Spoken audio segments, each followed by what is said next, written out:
We didn't know how long it was going to take us. So we decided to start at like 5 in the morning in the dark. So somewhere around 4:30, I can't remember the exact time, but I knew it was dark. We jumped off the shoreline of Oahu and we paddled out into the Molokai Channel in the dark. And the only light that was shining on us was the light from our boat. And we're hoping it wasn't going to lure any sharks around us, but at that point we're just kind of on a mission, and we headed into the channel. We paddled to Waikiki. That's what happened. We didn't paddle to Hawaii Kai. We wanted to paddle all the way to Waikiki. So it was a 45-mile paddle. Came in and he gave me a big, you know, Hawaiian welcome, blaze and stuff like that. But people were like, where these guys come from, you know? And so it was kind of neat. If I look back on it right now, I didn't think it was much at all, you know. But it was just kind of a personal endeavor that we were trying to achieve. Well, the first race was chaos. Nobody knew how to train.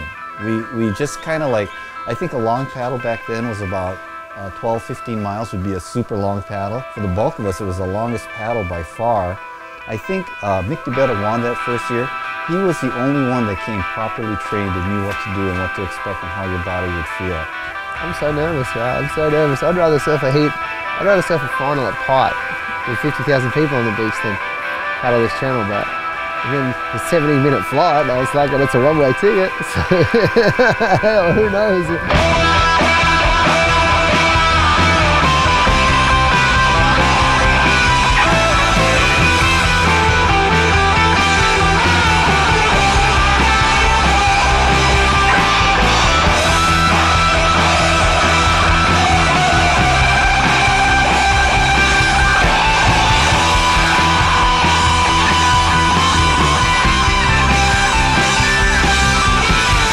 Going way too north. You know, when I ended up by Makapu, I'm thinking, my gosh, how much longer is this going to take?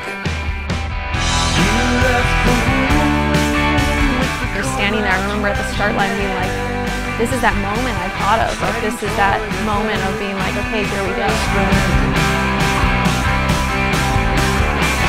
The doctor's late and your mom in so much pain.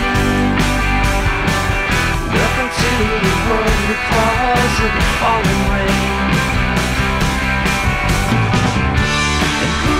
I urge every single person out there that if they've got an inkling to ever do this race or to do open water ocean races, then this is the one. I've been putting the 100% dedication into training and just putting my focus and visualizing us just gliding across the channel. Sweet goodbye with your love. Running out of time. I'm excited, man. I woke up at like 4 this morning, just like listening to the wind and the rain, and I was like, you know, just I have no idea what to expect, so I'm kind of just like going into it. Looking for a way back to the sun. A place unknown, though you can feel it fading fast. Grab the wheel, take a deep breath and hit the gas. Excited and nervous, but yeah, mostly excited. Fun. That was the best advice that Mike Cote gave me. I mean, he came up and grabbed me on either side of the head and just said, have fun. I mean, for the first time I just wasn't sure how it was going to go, and I was so stubborn, and I was like, I don't care if it's going to take me 8 years, I'm going to like get from point A to point B. It was like, if I could do that on that day and just be paddling in the state that I was paddling in for as long, I feel like I can sort of make it through anything. For the first time on a stand-up, it was really you know, nerve-wracking. The race isn't won at the start of the race. You know, realistically, the race doesn't really start until 3 hours in. And that's when your body really starts to hurt.